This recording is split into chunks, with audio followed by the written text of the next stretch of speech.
Hi everyone, Miss Stella here from Learn to Grow. Today I'm going to be doing a review on this back porch compost tumbler that Mantis sent me. So far, we love it. I love it. It is a 37-gallon composter tumbler, so it's about half the size of my current ones. It also has wheels, so I like the mobility of it, and it took about only 20 minutes to put it together. Now, unfortunately, I wasn't here to put it together. I was at work and my husband wanted to do something nice for me, so he put it together for me, and he said it was so much easier to put together than that black one back there, which is the Lifetime Compost Tumbler, and that's a nice one too, but I like that. It was simple to put together, and also my kids can handle it or manage it because it's a smaller size and it comes on wheels. So this 37-gallon composter holds about a 30-gallon garbage bag full of garden yard waste or finished compost, or 4 bushels. It's about, or equivalent of 4 bushels. So it has a handle so you can push or pull, and it's got side screens on the sides for ventilation, easy latch to open and close. Show you just like that, and it has an aerator here. You know what, I might have to turn it here. Oh, it's got grooves for turning. See these grooves here? You can hold onto those so you can turn the tumbler. And here is the aerator. So this actually drains or lets the excess moisture evaporate. That way it doesn't get too wet inside. So I usually turn it the other way, so if there's any excess moisture, it will drain. You don't want too much moisture in your tumbler. It'll start to smell, and I'll explain to you more why and how to make compost. So this is a hot composter. So if you compare it to your compost pile outdoors, where you have to turn it with a fork every couple of days, and that is time consuming, and I actually haven't had time to do that. So then you have your compost pile inside the tumbler, it retains the heat, it gets hotter in there, and that's what will help break it down quicker, and you get compost faster. So as long as you have the right ratio of carbon and nitrogen in your compost bin, you will get finished compost in as little as 14 to 21 days. And once you load up your materials in there, don't add any more, spin it every day or every other day, and in as little as 2 weeks you can get finished compost. So this will work best when temperatures outdoors remain above 60 degrees. If it's cooler than that, the decomposition process slows down. So you can actually make compost throughout the gardening season before fall and winter time. So when temperatures dip below 41 degrees, the decomposition process stops, and you won't be able to compost probably until the next season. So it's best to take advantage of the warm weather while we have it to get your compost cooking. And it depends on how proactive you are. You can get compost every month or every other month. Now let's talk about what we can compost in our tumbler. So you have to have the right ratio of nitrogen and carbon.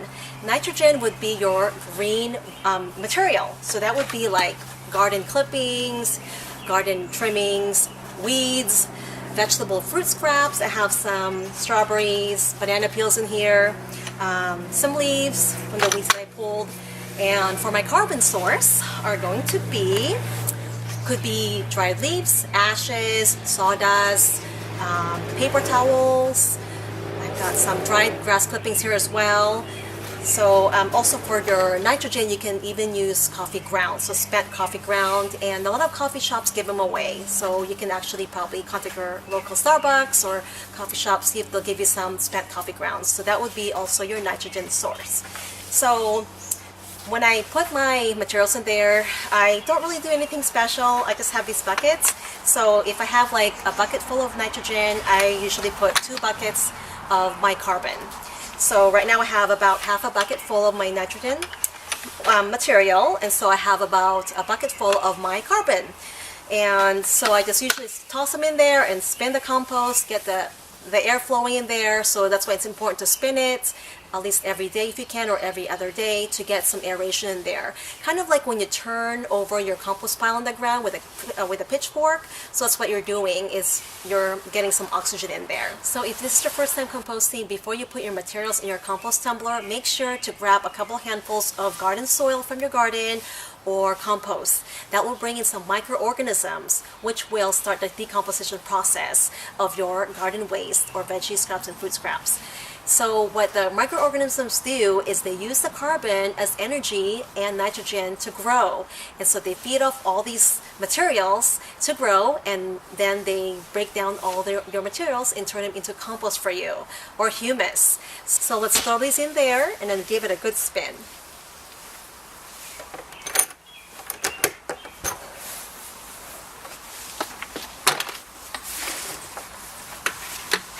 And the carbon.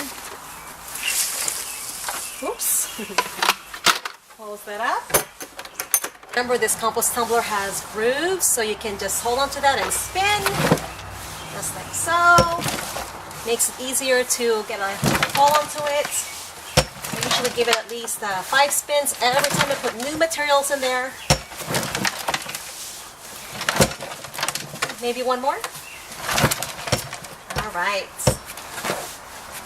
There we go. So as long as you have the right ratio of carbon and nitrogen, you are on your way to making compost. Now if you'd like to check the moisture of your materials in there every other day or a couple times a week, just grab a handful of the material, squeeze it. If it sticks together, it's got the right amount of moisture. Now if it drips and there's liquid dripping out of it, it is too wet, you need to add more carbon. Now if that handful of material does not stick together and it kind of just breaks apart, that means it's too dry. So that's one way you can check it. Other than that, stay tuned for the last part of this video, and I'll show you my moisture meter and my thermometer at the end of this video. Well, I hope that you guys found this helpful and will give composting a try for yourself if you haven't tried it yet. If you have any veggie or fruit scraps, don't waste them. Put in your compost bin. Any, yard waste or garden waste materials, clippings, dried leaves. And if your neighbors have extra leaves that they can give you, so you can put in your compost tumbler, use them. Any free resources, take advantage of it so you can get free compost, organic compost for your garden that you made yourself. So if you have any questions or comments, please leave them in the comment section below, and check out the links below for more information. And thank you so much to Mantis for supplying us with this compost tumbler. Thanks for joining me today, everyone. Have a wonderful day and happy gardening.